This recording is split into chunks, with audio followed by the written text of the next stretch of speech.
আগামীতে আর রক্তের সম্পর্কের মানুষদের সঙ্গে কোনো যোগাযোগ রাখতে চান না অনুব্রত মণ্ডল। শুক্রবার এমনই বিস্ফোরক মন্তব্য করেন অনুব্রত মণ্ডল। বীরভূম জেলা তৃণমূল সভাপতি অনুব্রত মণ্ডল শুক্রবার তার গ্রামের বাড়ি নানুরের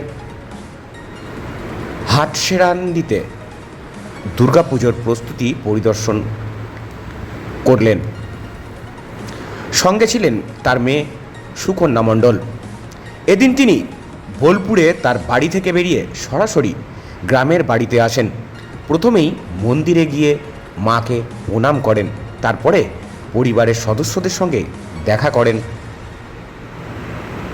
পুজোতেও অংশ নেবেন বলে জানিয়েছেন অনুব্রত মণ্ডল। সরাসরি দেখছেন অনুব্রত এবং তার মেয়ে সুকন্যা।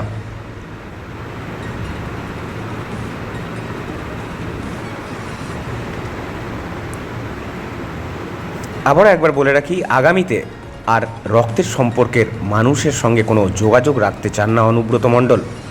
শুক্রবার এমনই বিস্ফোরক মন্তব্য করেন তিনি।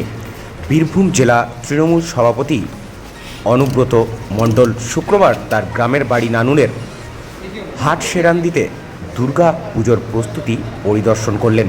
সঙ্গে ছিলেন তার মেয়ে সুকন্যা মণ্ডল। এদিন তিনি বোলপুরের তার বাড়ি থেকে বেরিয়ে সরাসরি গ্রামের বাড়িতে আসেন। প্রথমেই মন্দিরে গিয়ে মাকে প্রণাম করেন, তারপরে পরিবারের সদস্যদের সঙ্গে দেখা করেন। পুজোতেও অংশ নেবেন বলে জানান অনুব্রত মণ্ডল।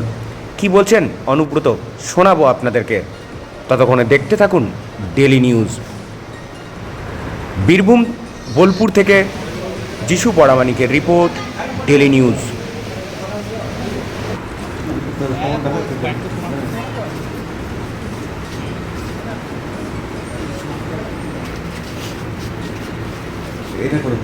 নিজের বাড়ি তো একটা আলাদা জিনিস, পৈতৃক বাড়ি। আমার একটু আসতে বাবার জন্ম এখানে, আমার দাদুদের জন্ম এখানে, আমার বাবার দাদুদের জন্ম, তাহলে পৈতৃক বাড়িতে একটা সুভাষচন্দ্র মণ্ডল একদমপুর কলেজে পড়াশোনা করতে পারে, কিন্তু হাটসেরান্দি বাড়ির ছেলে তো। হরিপদ মণ্ডল আমার দাদুর নাম, এটা বিরাট ব্যাপার আছে। আমি আসবো মায়ের কাছে 12টা সাড়ে 12টায়, মাকে প্রণাম করবো, মায়ের পুজো দেখবো, চলো।